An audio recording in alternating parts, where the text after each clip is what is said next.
नमस्कार, युवाग्नि में आपका स्वागत है। आज मुद्दे पे आने से पहले एक कहानी सुनते हैं। इस कहानी के दो किरदार। पहला किरदार एक लड़का है, सिविल सर्विसेज की प्रिपरेशन कर रहा है, अपने 3 अटेम्प्ट्स दे चुका है। 3 अटेम्प्ट्स देने के बाद अभी तक उसका प्रीलिम्स एक भी बार हुआ है।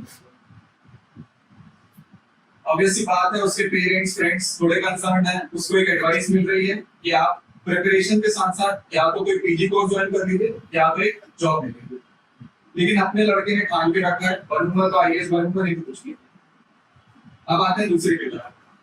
दूसरा किरदार एक लड़की है।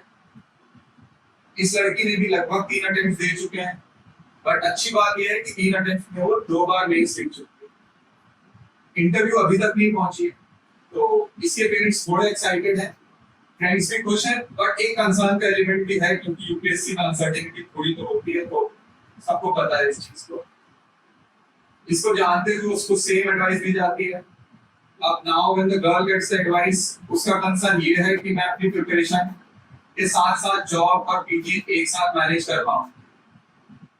देखिए, हम सब जानते हैं सिविल सर्विसेज की प्रिपरेशन कभी कभी लंबी हो सकती है, बट वो बोरिंग हो ऐसा जरूरी है। कभी कभी हम इगोइस्टिक हो जाते हैं कि निकालेंगे तो सिर्फ सिविल सर्विस की परीक्षा ही निकालेंगे, नहीं तो कुछ नहीं। जरूर निकालेंगे आप, बट ये भी जान लीजिए कि सिविल सर्विस एक ही डेस्टिनेशन पहुंचने के लिए कभी कभी 2 रास्ते भी हो सकते हैं। कभी हम अपने आप को डाउट करते हैं कि सिविल सर्विसेज की प्रिपरेशन के साथ कुछ और मैनेज कर सकते हैं कि नहीं। याद करिए अपने स्कूली दिनों में कितनी एनर्जी से भरे हुए होते थे आप। पढ़ाई के साथ खेल और एक्स्ट्रा करिकुलर एक्टिविटीज सब एक साथ मैनेज करते। जब उस समय कर सकते थे तो अब क्यों नहीं कर सकते। मैं अपने खुद के एक्सपीरियंस से आपके सामने एक ऑप्शन, ये ऑप्शन ऐसे लोगों के लिए है जो मिनिमम 3 अटेम्प्ट्स दे चुके हैं और अच्छी प्रिपरेशन के साथ दे चुके हैं, मतलब उनका कोर्स पूरा कंप्लीट हो चुका है। ऐसे लोग अगर अब सिर्फ प्रिपरेशन में लगे होते हैं तो उनका एक रिस्क होता है कि उनकी प्रिपरेशन मैकेनिकल हो जाएगी, इन्वॉल्वमेंट थोड़ा कम हो जाएगा। अब ऐसी सिचुएशन अवॉइड करने के लिए मैं आपको सजेस्ट करूंगा कि आप एक पीजी कोर्स ज्वाइन कर लीजिए, preferably in your optionals and preferably on campus. इसके ऑब्वियस से बेनिफिट्स होंगे। पहला, कि आपका ऑप्शनल अच्छे से प्रिपेयर होता है। दूसरा, आप नए लोगों से मिलेंगे, आपको लाइफ में नए पर्सपेक्टिव मिलेंगे। ये चीज आपके लिए सबसे ज्यादा मददगार होगी एग्जाम क्लियर में। बट आपको एक चीज ध्यान रखनी होगी कि आपके आईएएस बनने की अभी कहीं कुछ ना पाए। ये तो थी ज्ञान की बात।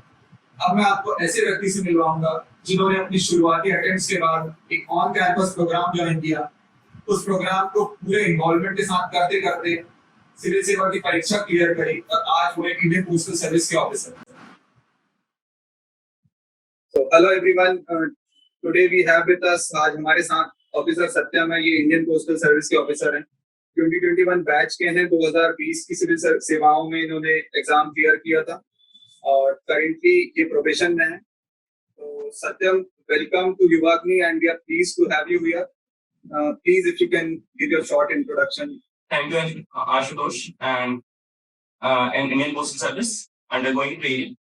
So presently, I'm in Ghaziabad, and I've completed first module of my training, and there are 3 modules in total.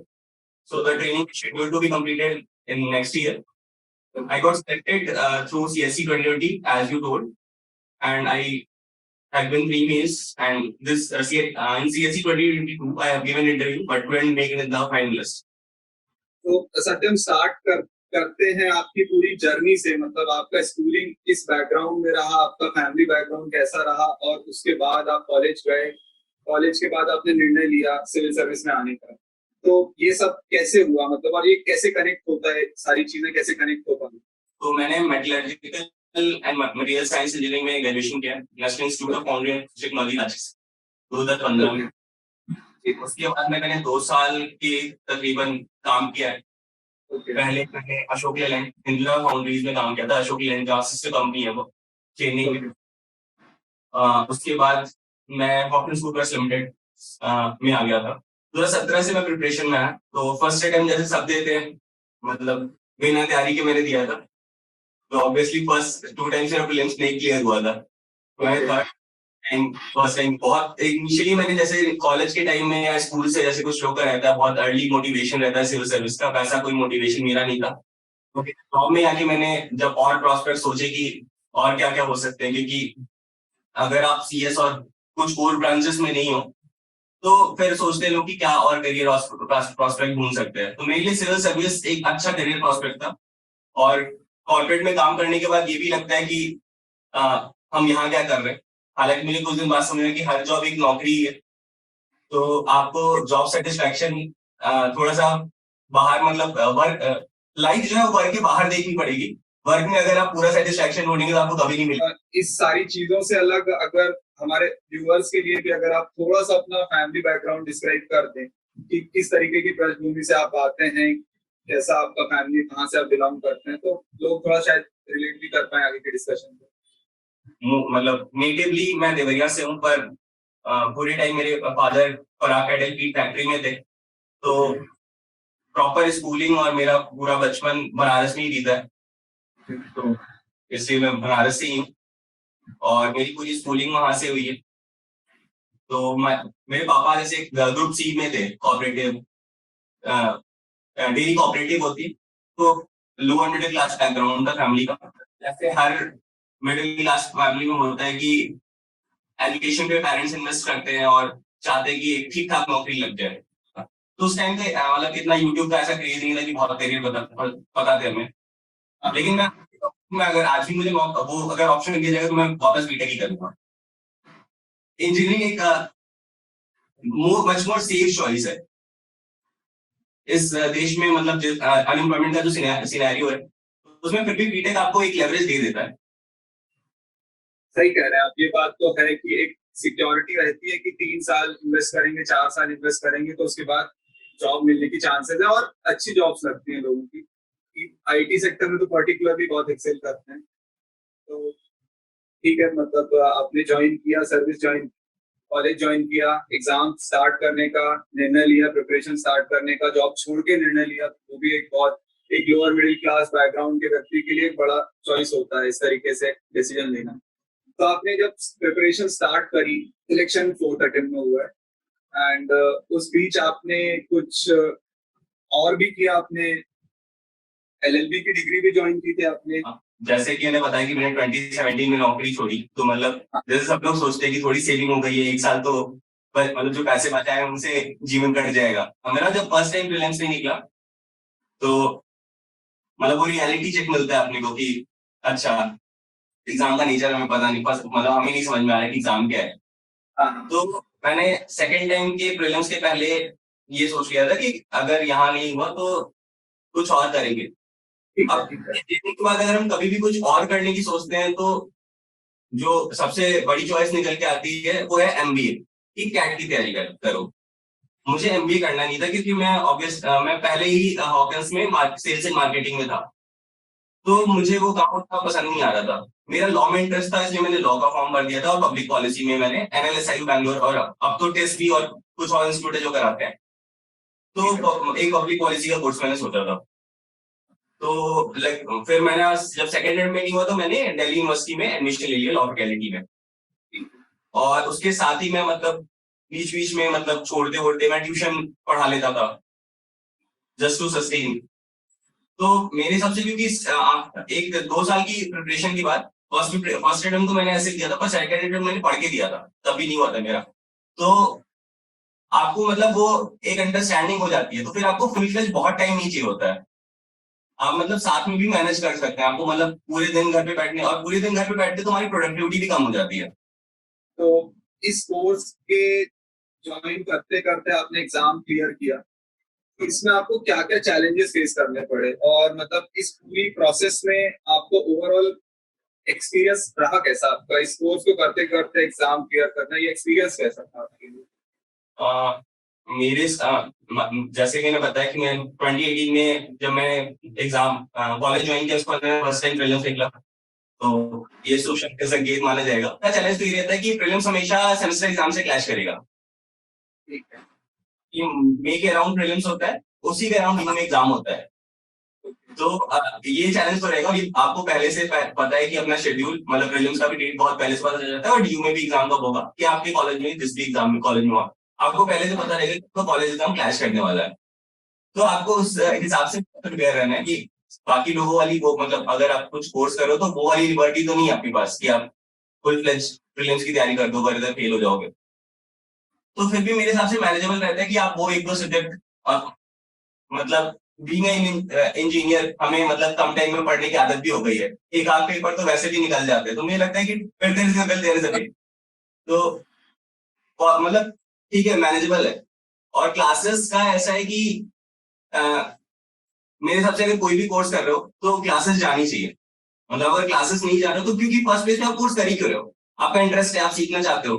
फिर अगर आप ये नहीं नहीं मैं तो यूपीएससी की तैयारी कर रहा हूँ मैं क्लास नहीं जाऊंगा सिर्फ डिग्री के लिए कर रहा हूँ मेरे लिए फिर वो वर्थ इट नहीं है। अगर वो आपका प्लान भी किसी टाइम पे हो सकता है तो एटलीस्ट पढ़ो भी और इंटरव्यू में भी आपसे पूछा जाएगा अगर आप कोई भी कोर्स कर रहे हो। बहुत लोग इकोनॉमिक्स ऑनर्स और कुछ भी तो कुछ अलग चीजें करते हैं। अब आप क्लास में जाओगे तो फिर आपको और वो एक मतलब वॉइड क्रिएट होगा। वॉइड भरने के लिए तो कोर्स किया है तो मेरे साथ क्लास जानी चाहिए। क्लास जानी चाहिए, अंडरस्टैंडिंग अच्छी करनी चाहिए, उसको एज एन अपॉर्चुनिटी लेना चाहिए, क्योंकि इंटरव्यू तो एक सेकेंडरी चीज हो गई, वो तो बेनिफिट करेंगे, but in life in profession also अभी भी आपको लगेगा, शायद फ्यूचर में भी समझ में आए कि जो आपने उस समय किया था उसका बेनिफिट मिलेगा। तो ठीक है, हमने चैलेंजेस की बात करी, एक बार प्रोज की भी बात करते हैं कि वो किसी तरीके से आपके लिए हेल्पफुल रहा क्या ये प्रिपरेशन करना, और रहा तो किस तरीके से रहा। अब जैसा कि बोलते हैं कि अगर आप कई तरह के सब्जेक्ट पढ़ते हो तो जैसे मेरा ऑप्शन सोशियोलॉजी था क्योंकि मैंने फर्स्ट अटेम्प्ट में चुन लिया था उसको मैंने चेंज नहीं किया और मैंने सोशियोलॉजी ऑप्शन रखा। लॉ में नया आया था मैं तो मेरा सिलेबस भी कंप्लीट नहीं हुआ था तो एक तो मतलब वो वाजिब वजह है कि मैंने अपना ऑप्शन चेंज भी नहीं किया। तो मेरे ख्याल से अगर आप इंजीनियरिंग और कई सारे अलग अलग तरह के सब्जेक्ट पढ़ते हो तो आप मल्टी डायमेंशनल सोच पाते हो जो कि जीएस में नेचुरली हेल्प करता है ऐसे में हेल्प करता है कि आपका थॉट प्रोसेस थोड़ा ब्रॉड चल रहा है। तो और अगेन अगर आप कोई भी ऐसा सब्जेक्ट लेते हो मतलब जो अदर देन योर ग्रेजुएशन अगर आप किसी में भी वो कर रहे हो फर्दर स्टडी तो आपको जीएस इतना वास्ट है कि कहीं ना कहीं हेल्प मिल ही जाएगा। जैसे लॉ वालों को जीएस क्वालिटी में हेल्प मिलता है ऐसे में उनका प्रोसेस रहता है। और कुछ ग्रुप सर्किल भी मिला आपको वहां पे जिसने आपकी प्रिपरेशन में हेल्प करी, सब्जेक्ट वाइज तो पर्सपेक्टिव वाइज तो डेफिनेटली आपका पर्सपेक्टिव वाइड हुआ, लेकिन क्या कुछ ग्रुप सर्किल भी मिला क्योंकि आपने ऑन कैंपस डिग्री करी थी, प्रॉपर आप कॉलेज जाते थे, लोगों से इंटरेक्ट करते थे, तो वो भी किसी तरीके से आपके लिए हेल्पफुल रहा। अब डीयू में जैसे मैं लॉ फैकल्टी में आप देखोगे बहुत से ऐसे बच्चे रहते हैं कि जो सेम रीजन से आए होते हैं कि कुछ लोग अटेम्प्ट एग्जॉस्ट हो चुके रहते हैं कुछ लोग लेटर अटेम्प्ट में आ रहे थे जो तो वहां पे मुझे सीनियर्स मतलब कुछ लोग ऐसे मिले जो उन्होंने 2-3 इंटरव्यू दे चुके थे और अटेम्प्ट एग्जॉस्ट हो गए थे। तो आप उनसे बात करते हो तो फिर आपको एग्जाम को और अच्छा आइडिया लग सकता है। कुछ लोग आपको ट्रेनिंग कर रहे होते हैं आपको डीयू की किसी भी लाइब्रेरी में जो आपको हमेशा विजन खुली मिलेगी लोग पढ़ रहे होंगे। तो एक वो माहौल रहता है। लेकिन फिर भी मैं ये कहूंगा कि जैसे मतलब जो मेरा ग्रेजुएशन का एक्सपीरियंस था वो और अगर मैं लॉ वाला एक्सपीरियंस लूं तो वो थोड़ा सा डिफरेंट है। मतलब हम सेम लाइफ एक्सपेक्ट नहीं कर सकते कि जो फन हम वहां कर रहे थे ग्रेजुएशन में वो फन हम यहाँ करेंगे क्योंकि अब अ, आप जीवन में आगे बढ़ चुके हो।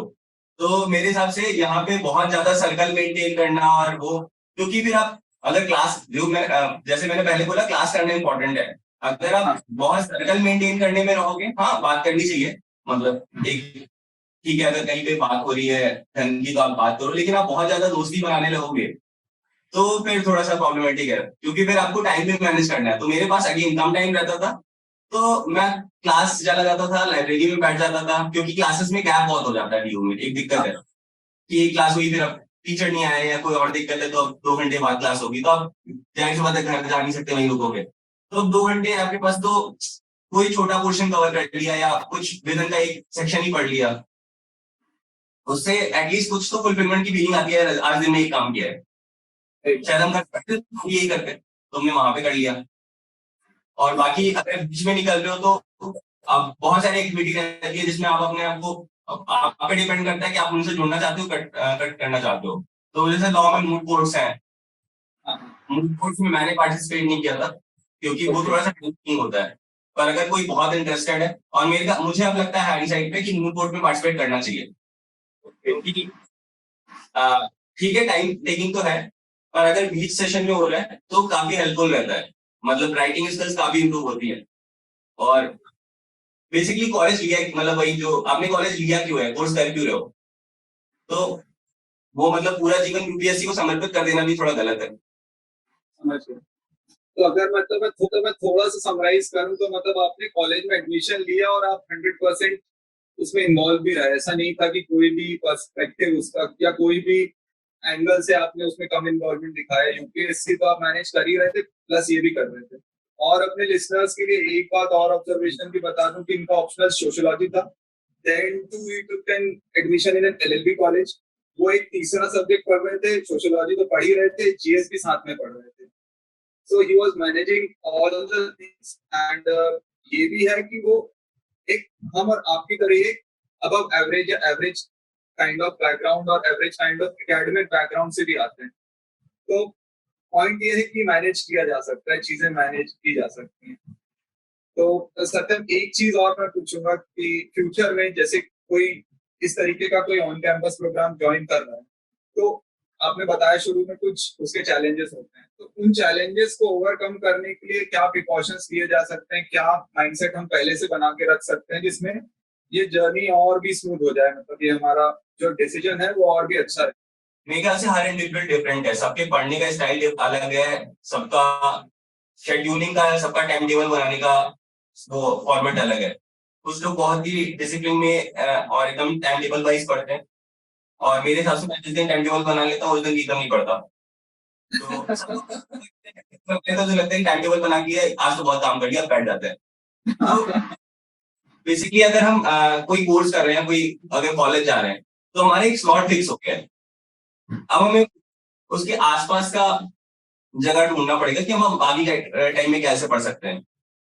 तो मेरे हिसाब से अगर आप थोड़े आगे के टाइम में हो, सेकंड थर्ड टाइम वाले आदमी हो, तो आपका एक बेसिक अंडरस्टैंडिंग है, अगर आपने ईमानदारी से पढ़ाई की है तो। अगर सिर्फ क्योंकि मेरे ख्याल से क्लास वही आपको आपकी प्रायोरिटी लिस्ट होनी चाहिए, तो मेरे हिसाब से क्लासेस प्रायोरिटी पे होनी चाहिए कि अब जा रहे हैं तो कुछ तो सीख के आए। और क्लास में इन पेपर न्यूज़पेपर या जीएस नहीं पढ़ना चाहिए मेरे हिसाब से, कि अब वो क्लास चल रही है और पीछे बैठ के हम न्यूज़पेपर पढ़ रहे हैं, मेरे हिसाब से बहुत गलत था हरकत, वो आदत है, क्योंकि आप क्लास में बैठ के कुछ भी बहुत ये नहीं करने वाले, उल्टे जो सिखाया जा रहा है वो भी नहीं सीख पाए। ठीक है, क्योंकि अगर कितना पढ़ा लो कुछ तो सीख ही जाएगा बंदा, क्योंकि बहुत लो हो जाती प्रोडक्टिविटी, क्योंकि आप ना उधर ध्यान दे रहे हो ना इधर ध्यान दे रहे हो। हाँ हो वहां प्रेजेंट रहो, अभी क्लास में हो तो वो सुन लो, फिर क्लास से लिख लो, तो ठीक है अब टाइम मिला, अब चाय की टपरी या कहीं ऐसे बैठ के लोगों के साथ बेफिजूल की बात करने से बढ़िया अब पढ़ लो, अब टाइम मिला अब पढ़ लो। और फिर भाई घर गए आप तो मतलब टाइम से घर अगर मतलब रास्ते में बहुत ज्यादा आपका फ्रेंड सर्कल बड़ा नहीं होता, तो आप घर जाके भी मतलब उतना टाइम निकाल सकते हो, अगर शाम में भी 2-3 घंटे पढ़ लिया तो मेरे ख्याल से 4-5 घंटे इज एनफ। बिल्कुल वही बात है कि फोर्थ अटेम्प्ट में इंसान वैसे ही इतना प्रिपेयर्ड होता है ऑलमोस्ट, अगर उसने सिंसियरली पहले किया है तो चीजें मैनेज हो सकती हैं, मतलब। और आप बिल्कुल जीता जाता उदाहरण भी हैं। और एक पढ़ क्वेश्चन जाए। और मैं कि अगर मान लीजिए भगवान ना करे ऐसा होता कि आपका सिलेक्शन ना हो पाता, आपके 6 अटेम्प्ट एग्जॉस्ट हो जाते, तो क्या लगता है आपको जो आपने ये एलएलबी का कोर्स करने का निर्णय लिया था वो आपके लिए कैसे हेल्पफुल होता? तो मैंने सोचा था कि मैं लीगल प्रैक्टिस में जाऊंगा, जो ड्यू का डायरेक्शन सब लिटिगेशन में ही जाते हैं मोस्टली, कॉर्पोरेट लॉ फॉर्म वाला सीन है नहीं ड्यू में, तो लिटिगेशन में जाने की सोचा था मैं कि एलएलएम कर लूंगा मैं। मैंने एंट्रेंस दे भी, मेरा हो गया था एलएलएम में, अच्छा। तो मैं एलएलएम करता। अगर कोई और करना चाहता है तो मतलब लॉ के बाद बहुत सारे ऑप्शंस है, बहुत सारे पीएसयूज के एग्जाम दे सकते हो, जुडिशरी का एग्जाम है, अगर किसी और इंटरेस्ट है तो बहुत सारे ऑप्शंस है लॉ में भी। ठीक है, मतलब प्रैक्टिस एक अकेला ऑप्शन नहीं होता है, बहुत सारे ऑप्शंस खुले होते हैं हमारे सामने। प्रैक्टिस थोड़ा सा स्ट्रगल वाला बेस ज्यादा जाता है, तो लोग कतराते हैं कि अभी पीएससी में इतना स्ट्रगल किया, प्रैक्टिस में वापस बहुत स्ट्रगल है। प्रैक्टिस में भी करना है। सही है, सही है। तो ठीक है, ये मतलब जितनी भी चीजें हैं आपने बड़ी कॉम्प्रिहेंसिवली डिस्कस करी हैं और अपना एक्सपीरियंस शेयर किया है। एक चीज और मैं छोटी सी पूछना चाहूंगा कि अगर कोई इंटरेस्टेड है जैसे टेलिंग वगैरह में रहता है, तो किस एग्जाम को भरना होता है हमें एंट्रेंस के लिए, कब वो फॉर्म्स आते हैं, और थोड़ा बहुत अगर स्टडी मटेरियल या अप्रोच कैसे करें एग्जाम को, अगर थोड़ा सा बिल्कुल शॉर्ट में बता देंगे आपको, वो भी हेल्पफुल हो जाएगा लोगों के लिए। ड्यू का एलएलबी का फॉर्म मेरे ख्याल से जून में आता है, थोड़ा लेट आता है फॉर्म, जून में आता है और जुलाई में एग्जाम होता है, लेट चलता है उनका सेशन। पर मई से चेक कर सकते हैं, क्योंकि मेरे ख्याल से मेरे टाइम में तो लेट आता था, अभी शायद पहले कर दिया तो मुझे आइडिया नहीं, पर मई जून जुलाई यही ईद रहता है। एंट्रेंस होता है इसका सेम जीएस टाइप का पेपर आता है, और अगर देखो मतलब कोई यूपीएससी की तैयारी कर रहा है तो मैंने कुछ नहीं पढ़ा था, जनरली क्वांट वाले क्वेश्चन आते हैं, तो अगर आप उसमें कंफर्टेबल हो, आपको पॉलिटी का, अगर आप यूपीएससी प्रिपरेशन का क्या रहे हो तो ये अच्छी खासी तैयारी है, आपको कुछ भी स्पेशल नहीं करना है। ये कर सकते हैं कि आप प्रीवियस ईयर पेपर थोड़ा सा स्कैन कर लीजिए, बाकी जो आपकी लेवल ऑफ प्रिपरेशन है उसको, मतलब वो आपके लिए ऑलमोस्ट ऐसा कहते हैं कि एक वॉक टाइप से होगा, आप आराम से क्लियर कर सकते हैं। तो thank you very much for giving your time, और हमें पता है आपने अपने बिजी शेड्यूल से थोड़ा सा समय निकाला, और इतना समय निकाला उसके लिए बहुत बहुत धन्यवाद। और युवा अग्नि में हम चाहेंगे कभी फिर आप आए, अपने एक्सपीरियंसेस शेयर करें, तो we are always welcoming you, and best of luck for your future, and hopefully आप बहुत अच्छा करने वाले हैं सर्विस में। तो thank you once again. Thank you for giving the opportunity, thank you.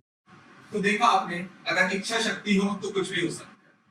सत्यम सिर्फ एक एग्जाम्पल, ऐसे और भी एग्जाम्पल हो सकते हैं। पीजी कोर्स ज्वाइन करना सिर्फ एक ऑप्शन था, और ऐसे और भी ऑप्शन हो सकते हैं। इन ऑप्शंस को हम फ्यूचर वीडियोस में बिल्कुल एक्सप्लोर करेंगे। आज यही खत्म करते हैं। Thank you very much for listening to us and stay tuned. तब तक के लिए लेट्स कीप रनिंग।